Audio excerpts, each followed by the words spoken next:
मनुष्यों, वर्तमान शासन नायक भगवान वर्धमान स्वामी के शासन काल में हम सभी भव्य जीव यहाँ विराजते हैं। परम भट्टारक महाश्रवण उन भगवान वर्धमान स्वामी के मुख कमल से निश्रित बागवादिनी भगवती माँ जिनवाणी का हम सभी भव्य जीव यहाँ कर रहे हैं। यह बागवादिनी यह भगवती माँ जिनवाणी सभी जीवों का कल्याण करे, सभी जीवों का मोक्ष मार्ग प्रशस्त करे। क्षेत्र जीव को सुख प्रदान करता है, क्षेत्र जीव को दुख प्रदान करता है, और स्यात् न कोई क्षेत्र किसी जीव को सुख प्रदान करता है, न कोई क्षेत्र किसी जीव को दुख प्रदान करता है। क्योंकि सुख उन्हीं जीवों के पास होता है जिनके पलड़े में पुण्य होता है। प्रशस्त क्षेत्र पर भी वे ही जीव सुखी देखे जाते हैं जो पुण्य साथ में लेकर आते हैं, और अप्रशस्त स्थान पर भी वे जीव सुखी देखे जाते हैं जो जीव पुण्य लेकर आते हैं। प्रशस्त क्षेत्र पर वे जीव भी दुखी देखे जाते हैं जो जीव अपने पलड़े में पाप कर्म का बंधन करके रखे होते हैं, और अप्रशस्त क्षेत्र पर भी वे जीव दुखी देखे जाते हैं जो जीव पाप का बंध करके आते हैं। जेल में सुख है कि दुख है? जेल में सुख है कि दुख है? सोच के बोलना। जेल में सुख है कि दुख है? जेल में दुख है?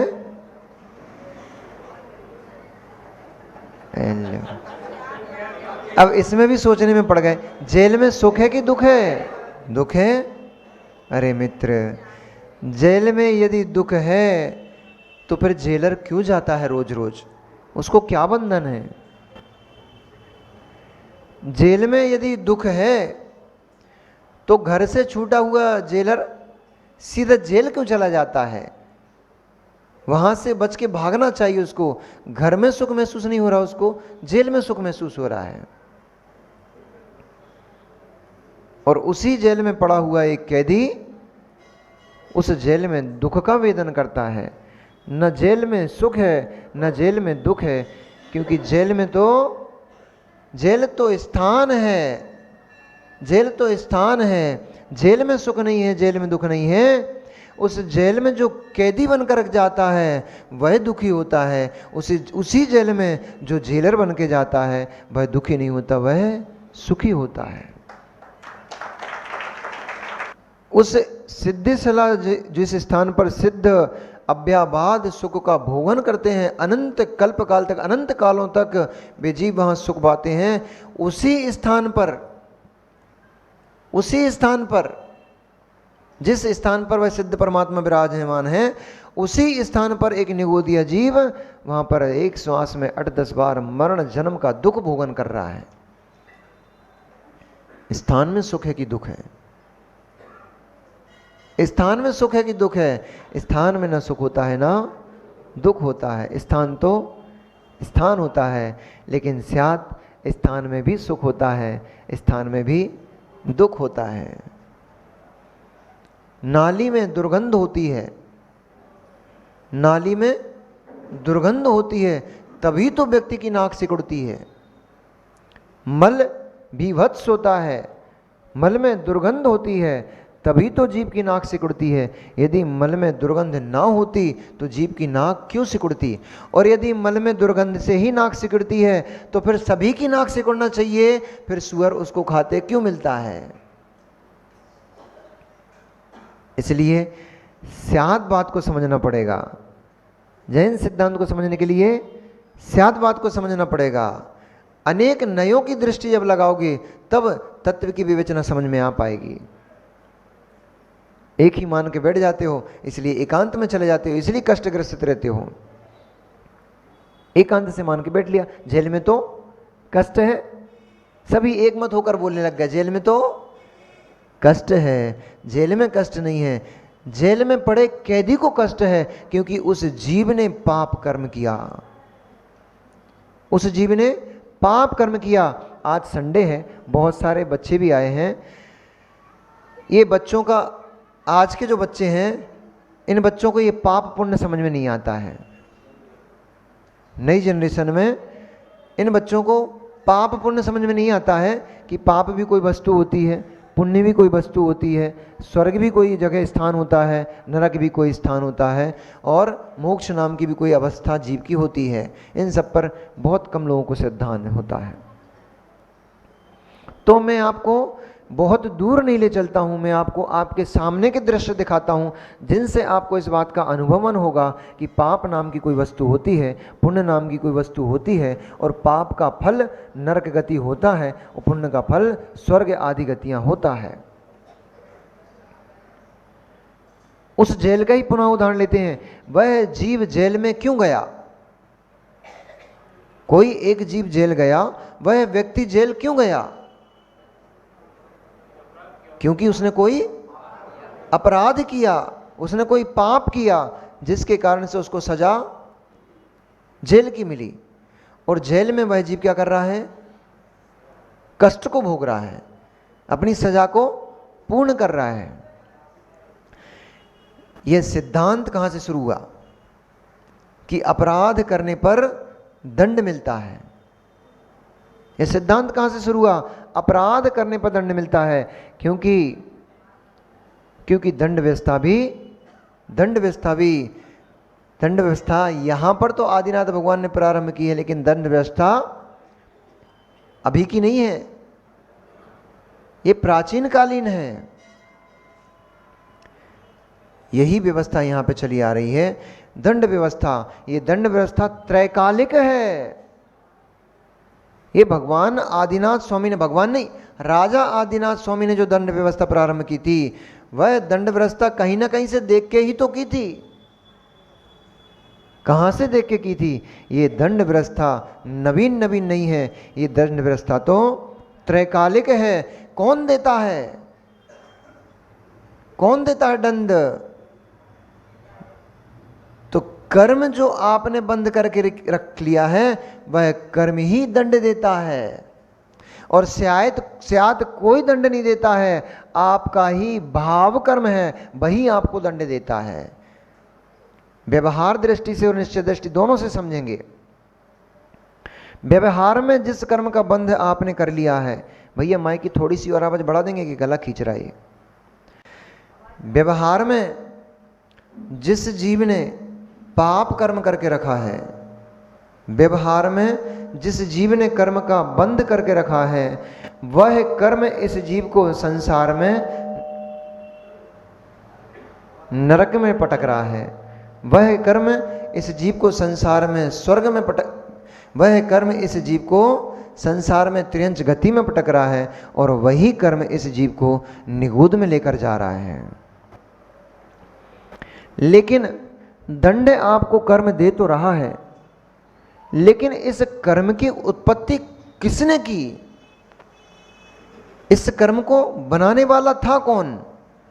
तो कोई बाहर का व्यक्ति नहीं था, कोई बाहर का व्यक्ति नहीं था। यदि आप शुभ परिणाम नहीं करते, तो ये पुद्गल वर्णा शुभ कर्म रूप में परिवर्तित नहीं हो सकती थी। और यदि आप अशुभ कर्म नहीं करते, अशुभ भाव नहीं करते, तो यह पुद्गल वर्णा अशुभ कर्म रूप में परिवर्तित नहीं हो सकती थी। उसमें परिवर्तित होने की शक्ति है। कर्म वर्गणा में, वायुमंडल में, जिनको आप रेज बोलते हो, जिनको आप एनर्जी बोलते हो, वो एनर्जी हम उसको वर्गणा नाम से यहां पुकारते हैं। और ये तो बोल नहीं सकते कि है नहीं, ये तो बोल नहीं सकते है नहीं। क्यों? क्योंकि आपके मोबाइल में रेज काम कर रही हैं। उन रेज से आप, एक व्यक्ति यहां पर बैठा हुआ दिल्ली में बात कर रहा है, किस शक्ति से बात कर रहा है? वही शक्ति, वही एनर्जी, वही रेज जिन्हें आप हाथ से नहीं पकड़ पा रहे हो, लेकिन किसी न किसी माध्यम से आपने उनको पकड़ लिया है, और पकड़ करके उन्हीं रेज से आप एक दूसरे से बात कर रहे हो। एक पुद्गल शब्द, पुद्गल, उस शब्द पुद्गल को एक स्थान से दूसरे स्थान पर आप उस रेज के माध्यम से पहुंचा रहे हो। इसलिए 23 प्रकार की वर्गणाएं इस वायुमंडल में ठसाठस भरी हुई हैं, और उन 23 प्रकार की वर्गणाओं में 5 प्रकार की जो वर्णा होती हैं उनको यह जीव ग्रहण करता है, ग्राह्य हैं वो। शेष सभी वर्गणाएं ग्रहण में नहीं होती हैं, उनको अग्राह्य कहा। ऐसी उन वर्गणाओं से उनमें एक कर्म वर्गणा होती है जो तरंग है, खासतौर से आज युवाओं के लिए है। तरंग है, वायुमंडल में एनर्जी है, तरंग है, लेकिन वह तरंग अपने से किसी शब्द को एक स्थान से दूसरे स्थान पर ट्रांसफर नहीं करती। जब कोई शब्द उस तरंग पे, इस फ्रिक्वेंसी पे आप उसको दोगे, तब वह उस एक शब्द को एक स्थान से दूसरे स्थान पर पहुंचाने का काम करता है। ऐसे ही वर्गणाएं इस वायुमंडल में ठसाठस भरी हुई हैं, कर्म वर्गणा भरी हुई है, लेकिन वह कर्म वर्गणा कभी किसी को बांधती नहीं है, किसी को परेशान नहीं करती वह वर्गणा। वह तो आप स्वयं जब मन से अथवा वचनों से अथवा शरीर से कोई भी प्रवृत्ति करते हो, चाहे शुभ प्रवृत्ति करो चाहे अशुभ प्रवृत्ति करो, जैसे ही मन वचन काय की कुछ भी प्रवृत्ति होती है, वैसे ही आत्म प्रदेशों में परिस्पंदन होता है। परिस्पंदन मतलब वाइब्रेशन, मोबाइल का वाइब्रेशन होता ना, ऐसे ही आत्म प्रदेशों में परिस्पंदन होता है, वाइब्रेशन होता है। उस आत्म प्रदेशों के वाइब्रेशन से पुद्गल वर्गणा टकरा जाती है, और टकरा करके जैसा आपका परिणमन होता है, शुभ रूप होता है, तो वह वर्गणा शुभ कर्म बन जाती है, और अशुभ रूप परिणमन होता है तो वही वर्गणा अशुभ रूप परिणमन कर जाती है। और केवल परिणमन ही नहीं करती है, बदलती ही नहीं है, शुभ कर्म या अशुभ कर्म रूप नहीं बदलती है, बदल करके और आत्मा के प्रदेशों में चिपक जाती है, बंध जाती है। दूध में आपने मिश्री डाली, बूरा डाला और चम्मच से हिला दिया, तो क्या हो गया? दूध और मिश्री, दूध और बूरा एक मेक हो गया, अब अलग अलग नहीं दिखाई दे रहा है। ऐसे ही कर्म की जो वर्गणा थी वो कर्म रूप में बदल करके और आत्म प्रदेशों में दूध और बूरे की तरह घुल मिल गई, अब एक मेक हो गई है। वो अलग अलग होने पर भी अब ऐसी घुल मिल गई है कि वो आप उसको पृथक नहीं देख पा रहे हो, पृथक नहीं कर पा रहे हो। ये पूरी कर्म प्रक्रिया है, ये पूरा कर्म सिद्धांत है।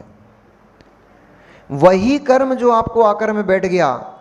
अच्छा एक बात बताओ, जिस व्यक्ति ने पाप किया था, जिस व्यक्ति ने जो जेल को पहुंचा है, जिस व्यक्ति ने किसी जीव को किडनैप किया था अथवा किसी जीव का घात किया था, तो जैसे ही घात किया था उसको तुरंत ही पुलिस ने पकड़ लिया था या कुछ समय लगा था? सोच समझ के बोलना, क्योंकि मैं आपको घेरने वाला हूं अभी। जैसे ही उसने किसी का मर्डर किया या किसी को अपहरण किया, किसी का द्रव्य छीन लिया था, तो पुलिस ने उसको तुरंत ही पकड़ लिया था या उसको पकड़ने में थोड़ा समय लग गया था? ये बात अपने कर्म सिद्धांत में क्यों नहीं लगाते हो मित्र? ये बात अपने कर्म सिद्धांत में क्यों नहीं लगाते हो? पूजा करके मंदिर से बाहर निकले नहीं, तुरंत फल चाहिए। माला फेर के बैठे नहीं, तुरंत फल चाहिए। 2 उपवास कर लिए, तुरंत फल चाहिए। हम तो इतनी पूजन करते हैं, हम तो इतने धर्मात्मा हैं, लेकिन हमारे साथ तो कुछ अच्छा हो ही नहीं रहा है, तुरंत फल चाहते हो। हमने इतने शास्त्र स्वाध्याय किए, स्वाध्याय परम तपः, और तप से कोई प्रभाव हमें ऊपर पड़ा ही नहीं रहा, कुछ फल इसका मिल ही नहीं रहा, तुरंत फल चाह रहे हो। अरे मां, एक शिशु को जन्म देने में भी गर्भ धारण से लेकर के उसकी उत्पत्ति तक 9 महीने का समय लगता है। गर्भ धारण होते ही तुरंत पुत्र उत्पत्ति हो जाती है क्या? कि इधर गर्भ धारण हुआ मां के अंदर और तुरंत दूसरे दिन या घंटे भर बाद पुत्र निकल के सामने आ गया? गर्भ धारण के बाद पुत्र उत्पत्ति में 9 मास का समय लगता है। धीरे धीरे वृद्धिंगुत होता है, वह वीर्य, वह कलकल द्रव्य धीरे धीरे पकता है। पकते हुए उसमें गट्ठा बनता है, कड़क होता है, कड़क होकर के एक लौंदा रूप में बनता है। वो लौंदा होकर के फिर उसमें 5 फुंसे फूटते हैं, 5 स्थान निकलते हैं, जिनसे हाथ पैर और सिर बनते हैं। समय लगता है उसमें। वही फिर वृद्धिंगत होते हैं। सिर बड़ा होता है, उसमें आंखें बनती हैं, नाक बनती है, मुख बनता है, कान बनता, समय लगता है, तुरंत नहीं होता, समय लगता है। ऐसे ही जैसे कि एक बच्चे की उत्पत्ति में समय लगता है, उस कर्म को पकने में भी समय लगता है। चाहे अशुभ कर्म रूप हो, चाहे शुभ कर्म रूप हो, उस कर्म को पकने के लिए थोड़ा समय लगता है। अब पहले से इतने सारे पोटली भर के नहीं, पहाड़ भरा भर के इतने बड़े बड़े कर्मों को अपने सर पे लाद के रखा है, और घंटे भर भगवान के सामने 4 से चटक चढ़ा है, 4 से द्रव्य चढ़ा है, और बोलते हो उतने बड़े पहाड़, इतनी सी हथौड़िया से इतना बड़ा पहाड़, विशाल पहाड़ को चटकाने का काम कर रहे हो, और कह रहे हो महाराज जी कुछ नहीं होता, टूटते नहीं, पहाड़ टूटते नहीं है। तोड़ने का प्रयास तो करो, हाथ में तुम्हारी हथौड़ी छोटी है। तुमने एक अभी मूवी आई थी ना, थोड़े दिन पहले एक मूवी आई थी, वो कौन सी थी जिसने पूरा पहाड़ काट के, माझी क्या नाम था, हम लोग गए थे वहां पे, उस पहाड़ी से निकले थे हम लोग, देखा था, क्या नाम था उसका, एक जन बोलो, माझी दा माउंटेन, माझी दा माउंटेन। वो पहाड़ी हम लोग क्रॉस करके आए, जिस पहाड़ी को माझी ने अपने हाथों से काटा था। कितने साल लगे थे, कितने साल लगे थे, 22 वर्ष लगे थे उसको, उस पहाड़ी को काटने में।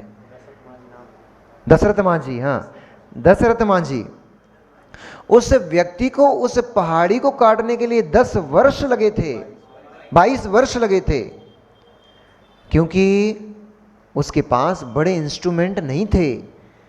छेनी, हथौड़ी और कुदाली, फावड़े से उसने उस पहाड़ी को तोड़ा। ये उसका डेयरिंग था, ये उसका अपना विल पावर था कि इतनी बड़ी पहाड़ी को देखते हुए उसने हारा नहीं कि कैसे टूटेगी, लगा रहा। भले ही 22 वर्ष लग गए, लेकिन हार नहीं मानी तो पहाड़ी तोड़ डाली। ऐसे ही उस समय तो छोटा रास्ता निकाला था, फिर वही रास्ता, बैलगाड़ी का रास्ता, अब बहुत बड़े हाईवे के रूप में बदल गया है, बहुत बड़ा रोड बन गया है अब तो।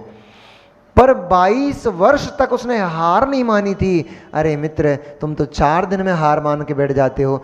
हम इतना पूजन कर रहे हैं, इतनी भक्ति करते हैं, इतना उपास करते हैं, इतना इतना धर्म कर रहे हैं, हमारे साथ कुछ अच्छा हो ही नहीं रहा है, हो ही नहीं रहा। पहाड़ी इतनी बड़ी है, पहाड़ी इतनी बड़ी है, समय दो, समय लगेगा, लगे रहो मुन्ना भाई, लगे रहो उसको तोड़ने में, एक ना एक दिन अवश्य टूटेगी। हथौड़ी भले ही छोटी हो सकती है, लेकिन हर हथौड़ी की चोट कुछ ना कुछ पत्थर में क्रैक उत्पन्न कर रही है।